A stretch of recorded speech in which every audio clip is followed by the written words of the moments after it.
Yeah, sure.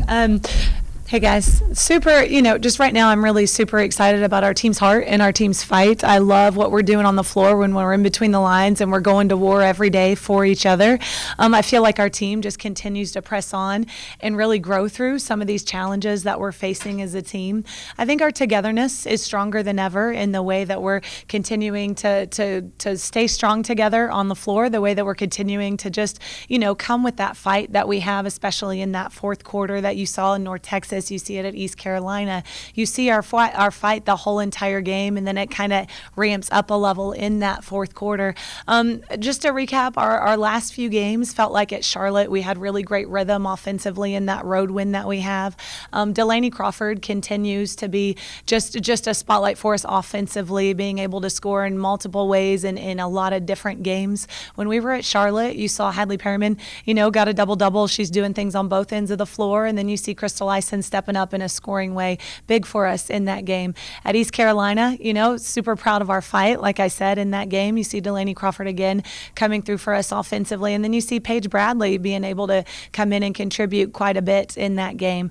Our North Texas game came up just a little bit short, but I'm telling you, this team, when they play for each other, they give everything that they have on the floor. We're going to continue to grow, continue to be embedded in our process that we have. I feel like right now we're playing outstanding defense. I mean, you look at what we held North Texas to, what they had, scored for the game is most of what they had done in just over a half in the game before that they had. So we're being able to hold opponents in our last 6 games. We're being able to hold them in the 60s and even under 60, which is what we want to do, and that's really carrying us right now. All right, questions?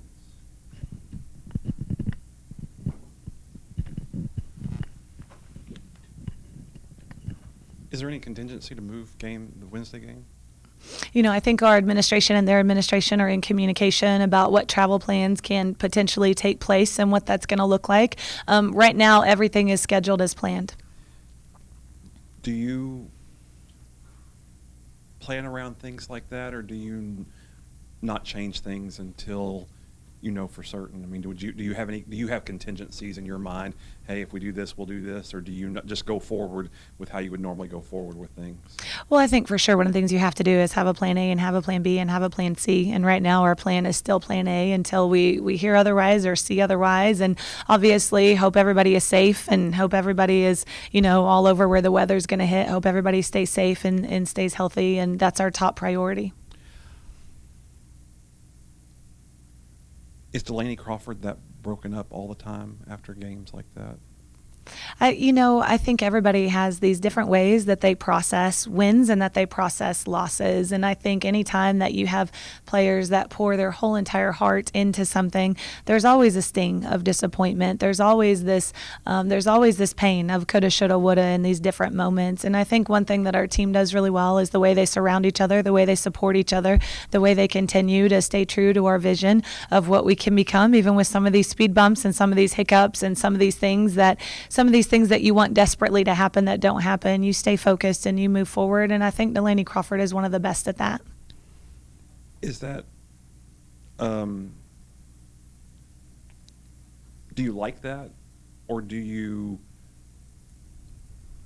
you want something different than that, is that when she's really emotional after a game, is that like this thing where then 10 minutes later it's like, okay, I've processed and now I'm through it, or does she stay that way for longer periods of time? And kind of, what is her emotion like, and how do you kind of coach that? For sure. I think that one thing that I just said is how everybody processes differently. I think one thing that you have to understand is Delaney she's very driven, and she's probably harder on herself than anybody is. She wants to achieve greatness, and that's what makes Delaney elite. That's what makes her excellent, is her ability to filter through this lens of seeing the things that she could have done better, the things where she could have done better both on and off the floor, the mental preparation. But also one thing you have to help players players with is understanding the things that they did well and building on those things that they did well, because that's where your confidence comes from, is knowing, hey, we did these things well. We have these things where we've got to improve. And then at the end of the day, the wins and the losses and all of the celebrations of the highs and all of the hurts and the lows, that for the great players like Delaney Crawford, it filters down the same drain. It is what it is, and you stay neutral and you move forward and you stay focused on your process that next day. And she is excellent at that. Is there any way to coach the amount of confidence you have to be 0 of 8 and then just make a 3 with 20 seconds left to get it within 1? Is there any way to generate that kind of confidence from people who don't have it naturally? Well, I think you have to work on, and you have to you have to train your mind to live in the moment, and it's so important as an athlete in all sports that you're able to play in the moment and play present and live in that moment and be able to do what that moment requires. And one of the hardest things is sometimes as people who are highly driven and want to achieve great things, sometimes you let the past affect you a little bit, and over time you learn that the past doesn't matter. You don't give power to the past and into that next moment. In basketball, it's a great sport where those next moments happen very frequently and right often, and sometimes in that next second.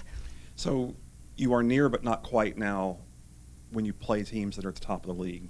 What do you see as what needs to happen for you guys to be able to take that next step to win those games, especially when probably the next time you play those games, it will be for a chance to make the NCAA tournament? Yeah, for sure. Well, one of the things we've really got to grow in is being consistent for all 4 quarters. I feel like our team has played really, really well in these last few games for about 3 of those 4 quarters, and then we have one quarter where maybe we don't shoot as well as we want to, or we have one quarter where we miss some defensive coverages and we kind of allow a little bit of scoring through the coverage, or we turn the ball over a little bit and give them some transition. So there's different ways that we've got to continue to grow to be more consistent. It's not going to be one magical thing that just happens in one day, but if we can make each of those areas just a little bit better and get consistent in that for 4 quarters, then I like our chances. Do you anticipate that Elise Hill will be back at some point? That is a medical decision, and that's day to day. So you don't know? That's a medical decision, and it's day to day. Okay. Anybody else? Pop? Is there something that you see in those runs? Like, I think at East Carolina it was like 15-2, and then you guys really started to try to dig yourself out of that. When you're watching, is there something that you see that really is what kind of spurs them on out of that to try to dig themselves out of it? Yeah, I'll talk about the runs first, then I'll talk about how we kind of come out of that just a little bit. Like we said, it just attributes to a few different things. Like sometimes it's a turnover, sometimes it's an offensive rebound, sometimes it's a missed on ball screen coverage. Like there's these little things that kind of amount to those big things that makes that run feel really enormous when it's not. One thing I really love about our team is that whether that's a media timeout or whether we call a timeout or whenever that next stoppage of play is, like our that togetherness that I talked about in my opening statement, that's real. And that togetherness is what prompts and what starts and then continues to propel these runs that we're having where we're fighting and we're clawing and we're getting back in the game. Sometimes it's really tough. Like against North Texas, you fell up just short, right? Like it's like, oh man, we just ran out of a little bit of time. But I do feel like we're growing in each of those areas that I stated to try to prevent those runs. And then I feel like we're getting stronger and we're getting more confident in some of those areas. Well, you'll come to our bench, and if you hear our huddles, there's no point spread that's there where they feel like they can't overcome that. And I love that belief that we continue to have as a team.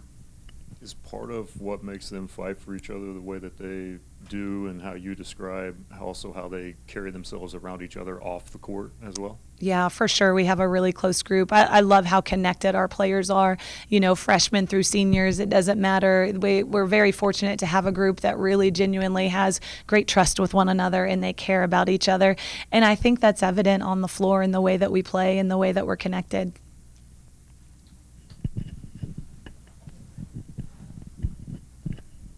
Yeah, tough run here, right? Obviously, North Texas was good, and the next 3 of your opponents are at the top of the conference, basically. Do you guys look at those as opportunities? Like, how do you frame that up in your players' minds? Yeah, for sure. We say, show us a challenge and we'll show you an opportunity, and I know it's a cliche, but you're really taking it one step at a time. You're looking at that next step that's in front of you.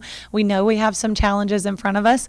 We also know we have some challenges behind us that we're just growing through, and that we've been able to handle that adversity well and be able to continue to grow our team. We're excited about the next challenge. I know that Tulane's a really good team and that they're well coached and they're doing a lot of really good things this year, but I think our team is too. So we're excited for that challenge and ready to compete on Wednesday.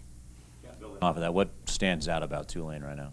Yeah, well, they're certainly very efficient, just offensively and defensively. Their pace of play offensively is really good in the way that they're pushing the ball in transition, and then in the way that they're scoring in the half court. So they certainly have a lot of different scoring options. They're a very balanced team, both interior scores and some guards that are making some plays for them. So it's certainly going to be a continued process of being able to kind of hold down the paint a little bit with them. Only 5 games left in the regular season. Beyond obviously wins, what are the last few things that you want this team to kind of get better at or work on before you go into the postseason and try and make a run? Yeah, for sure. It's that consistency that we talked about, right? Being able to be consistently who we are and our identity every minute for 40 minutes of the game. I really like our defense right now. I think it's really good. I think we've got to find a little bit better flow and rhythm consistently offensively. I think we're finding that for most of the game, and then we just have these spurts where we need to be able to do that a little bit better. I think rebounding is always a focus for us. I'll say that every press conference that we come into, right? Even though we rebounded pretty well against North Texas, it's a focus for us because we believe that can change the game. Coach, in the game against East Carolina, it was 80s and 90s first time. UNT, it was 70s and 80s. And then second time around, East Carolina was, 60s and 70s, or 50s and 60s, I think. And then UNT was 40s and 50s, or 50s and 60s. So, I mean, point being, second time around, is that a function of familiarity, that people are playing better defense against each other, or is that just kind of what happens as you grind down at the end of the season? I think it's probably a little bit of both. Teams are certainly more familiar with one another, and it's fun to see those adjustments that you make the second time through. We are facing a Tulane team that we haven't seen before this year, so it's not a second round game for us. It's going to be a first round game for us with them. And both teams like to get out and run, and both teams like to push the pace, and so we're hopeful that can be kind of a higher pace game. I think when you look at some of those other games that aren't quite as high, there's so many things that are dependent on that. There's fouls that are called, there's free throw attempts, there's certainly field goal percentage, and there's lots of different factors that contribute to it. Our hope is that with our team, we can still stay true to our pace of play the way we want to coming down the stretch. But obviously you're more successful in the 70s and 80s and that sort of thing. However, you also realize that, people slow you down and do all of that sort of stuff. So are you like the Memphis game and maybe some others where you beat a Memphis team 64-57, something like that? So are you comfortable now with the improvement on your defense that, okay, we can win in a lot of different ways? Yeah, well, I think we want to be a versatile team, that no matter what that score is, we just want ours to be higher than the other team. And so being able to understand what can you be most efficient at against this opponent is going to be huge for us. We've played, there's a lot of really good defensive teams in our league, and we've just come off a stretch where we're playing a lot of good defensive teams in our league. And I feel like our girls are doing a good job of adjusting to those different styles of defense. And sometimes the field goal percentage just isn't where you want it to be. So we've got to improve that field goal percentage. We've got to continue to make reads and continue to make adjustments against these different styles of defense that we've seen and ones that we're about to face.